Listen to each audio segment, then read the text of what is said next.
Thanks for joining Type Weekend. I'm Karen Chang, Professor of Visual Communication Design at the University of Washington in Seattle, where I've been teaching type design since 1998. When I first started teaching type design, like most new professors, I tried to copy the class that I myself had taken. I learned type design at the University of Cincinnati from Heinz Schenker, who you see in these photos. Heinz would begin each class session with a lecture on specific letters drawing on the chalkboard. Afterwards, he would move into the studio, meeting with students individually to correct their drawings. It's quite messy, but I still have my notebook from his class. This drawing is very crude, but it shows the anatomy of an uppercase Q, specifically different ways that the tail can be attached to the bowl. Even though this is very unrefined, these notes are the initial inspiration for a book I wrote later, called Designing Type. When I started teaching, I thought the lecture portion of the class was very tedious and time-consuming. I started making handouts instead that showed general letter structures. For example, here's that same analysis of the capital Q. I'm a little embarrassed about this, but my publisher wants me to mention that a new edition of Designing Type is coming out. I've worked very hard to create a fully revised second edition, which will be available on October 20th in both the US and the UK. The advantage of getting this book done meant that I no longer had to lecture. Students could read and refer to the information on their own time, the so-called flipped classroom. This meant more time for critique from me and critique from classmates. In this early class setup, students were required to draw both a serif and sans serif typeface, including the capitals, numbers, and lowercase. The final deliverable for the class was a series of display boards, specimen boards that show a selected set of glyphs that were as refined as possible. Students made the boards by scanning their sketches and tracing each glyph in Adobe Illustrator. Students could make either a text or a display typeface. This is Leslie Land's project. She wanted to make a typeface that had Asian characteristics, but wasn't the dreaded chopsticks font. This is an all capitals typeface created on a grid with two circular sizes. This approach was fine for a while, but I began to feel it was too limited. I thought what I was doing was a bit like the compulsory figures that ice skaters used to perform as part of the Olympics. In my personal opinion, these figures are beautiful, but they are isolated. They aren't part of an expressive performance like the long or short programs. Our students are training to become graphic designers. We aren't a specialized type design school like Reading or KABK. It's actually more important that our students understand the personality of a typeface. For example, I think Studio Bureau's Dogs as Fonts really gets at the idea of using a typeface to express specific qualities. Although I have to say that I really do not agree with the dog selected for Universe. I think part of the problem was that students were not creating a full working typeface. The letters of a typeface look quite different when they're set in words, sentences, and paragraphs. This may be an extreme example. This is a specimen of Hobo Rococo by the Ono Type Company, that is James Edmondson. If you look at the character set on the right, it looks quite nice, but it's somewhat abstract. However, if you look at the words on the left, you can actually see how the typeface works. You can see if it's really legible or not, and you can get a kind of feeling from it. It's a bit like the difference between looking at clothes on a hanger as opposed to actually trying them on. Around the time that I was thinking about this problem, how to improve my type design class, the book Metro Letters was published. The author, Deborah Littlejohn, documents a project where 6 different type design teams were invited to create a typeface for the Twin Cities, Minneapolis and St. Paul. This is the winning entry, a superfamily called Twin by the Dutch designers Eric van Blokland and Just van Rossum. It comes in many variants. I especially enjoyed the loopy and weird variants. After this book came out, I decided to use the same prompt for my own type design class. That is, I would have students design a typeface for the city of their choice. I have 5 examples of the City Typeface project. The first project is by Mike Fretto. Mike is from Florida, and he selected his hometown, St. Augustine. Like a lot of towns in Florida, there are hand-painted letters on small family-owned fruit and tourist shops. So that was the inspiration for his typeface Augie as a nickname for Augustine in St. Augustine.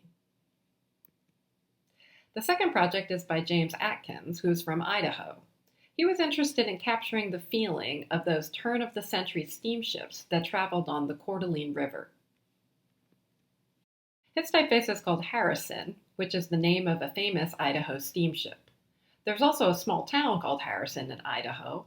Both the ship and the town are named after President Benjamin Harrison, who was the 23rd President of the United States. Both the third and fourth projects respond to the architecture of a place. The first project is by Felix Wang for the city of Detroit. Detroit truly was the Paris of the Midwest. There are several neighborhoods that still have beautiful Victorian homes. These homes have a distinctive narrow proportion. You can see that narrow proportion in the typeface, which is named Piquette after Piquette Avenue. This was the address of the first Ford auto plant in Detroit. The Model T produced at the plant is shown at left. The second architectural project is by Sean Douglas for Hamilton, which is the capital city of Bermuda. Bermuda is a small, very small island off the southern coast of the U.S. I have actually not been to Bermuda, so I wasn't aware of the vernacular architecture. Sean showed our class these photos of building details. There are many decorative ornaments, but even though they're decorative, they're still very simple and geometric. The buildings look a bit like a frosted cake. You can really see that in this next photo with these kind of amazing building details and simple geometry. The final city project here is by Kaito Gengo, who was an international student studying with us from Tokyo. Kaito selected the prefecture of Kyoto for his project. He was interested in the blend of old and new that exists in Kyoto. For example, on the left is the modern Kyoto train station, but on the right is a traditional Japanese interior. Kaito described Kyoto as a historic city that was filled with gardens and temples. It was a city where you could still see traditional geishas.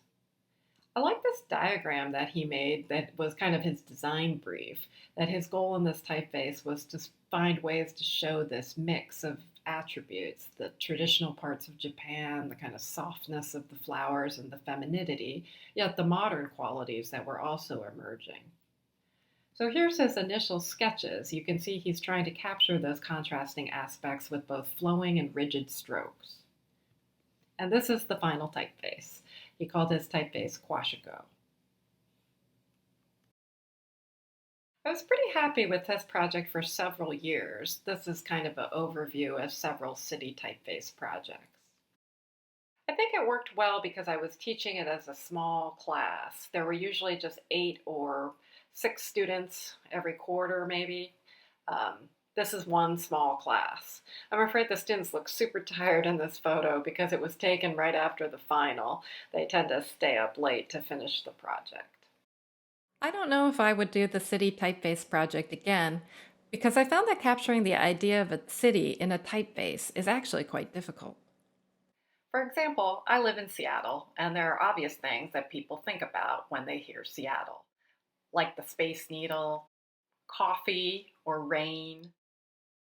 If you dig a little deeper, you might find out that Boeing is headquartered here, or that there was a big grunge music scene in the 80s and 90s. And of course, there are specific attractions in any place, like the Pike Place Market. But none of these things are obvious jumping off points for a type designer, especially not a beginning type designer. However, just as I was reaching the end of the city typeface era, I was very fortunate to meet the French type designer Jean-François Porches. I was able to get a grant from the Simpson Center at the University of Washington and invite him to come to Seattle for an entire week to give a series of lectures as well as a type design workshop. This is Jean-Francois during the workshop. I'm afraid our physical plant in the art building is rather crummy, but it was really exciting to have him there working with a group of 30 students. I am so grateful to Jean-Francois because he demonstrated during the workshop the idea of basing a typeface on an existing bit of type. For example, lettering from a sign, a book cover, or a package. I don't know why I didn't think of this before on my own. In many ways, it's quite obvious, but I didn't. So I have another series of example projects. The first sign prompt I tried was this SO sign. It's a bit unusual because it seems that most signs are all in uppercase letters. It's very nice to get the lowercase here, and especially to get an S, because then you don't have to draw your own S, you can just trace it. So you can see the student tracing of the original letters here. The students thought it would be useful to have a normal E, quote unquote, along with the cursive original. Here's the pinup on the wall showing how the team is working out the rest of the glyphs so that they match in weight and style. And here are two display posters that show the final SO typeface. I should mention these are all group projects with 3 to 5 students working together. This is the NICE group. Their typeface is based on the fashion house that is in Vienna, Austria. This is a typeface based on a sign that was in Louise Fili's French sign book. So through this book, as well as an Italian book, she's documented many beautiful signs in France and Italy that would all otherwise be lost. This is the patisseries group on that day of the final exam. They like to make these portraits for Instagram to show how difficult the class is. I follow Jean-Francois Porches on Instagram now. I saw he was in Baltimore and took this photo of a rail car at their B&O Railroad Museum. This was an unusual project because the students only had numbers to go on. There are capitals above, and in fact, I think I selected this particular prompt because I thought the R was really gorgeous. But those capitals turned out to be very extended, and they wanted to have a normal width typeface, so it didn't really offer them so much help in terms of the design. I also follow the alphabets on Instagram. So on the right is a great sign that was photographed by the illustrator and lettering artist Erin Ellis. She mentioned that it was hand-drawn by the street vendor in New York City. So on the left is the student interpretation, their typeface based on that sign.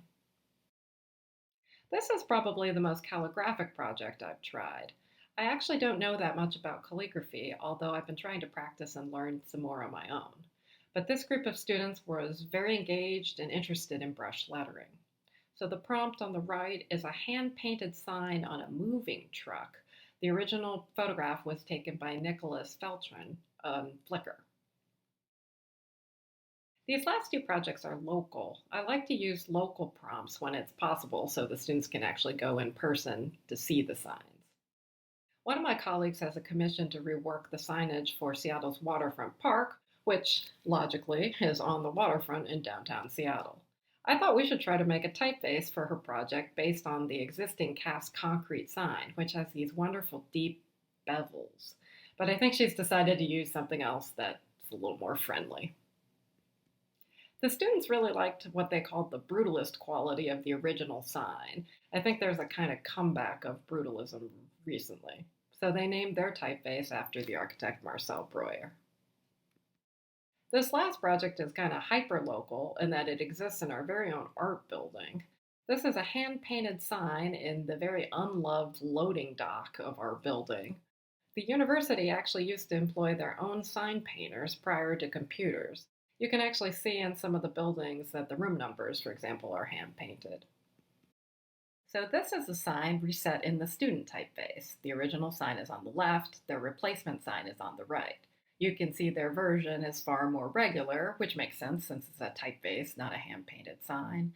And it's also less organic or humanist than the original design. Their typeface is called Workroom Sans, after all the hours they put into the design in the studio. I've written more about this project in the new edition of Designing Type. I thought I'd close with a few images of our students. This one is in the before times when we could have class in person. This screenshot is from this past spring quarter when the entire class was taught remotely using Zoom and Figma. But either way, however we teach it, it's still a class that's all about the joy of letters, and I'm still seeking to improve it in the future. So I'll leave you with this final image of one of our students, Rachel Connolly, basking in the love of type.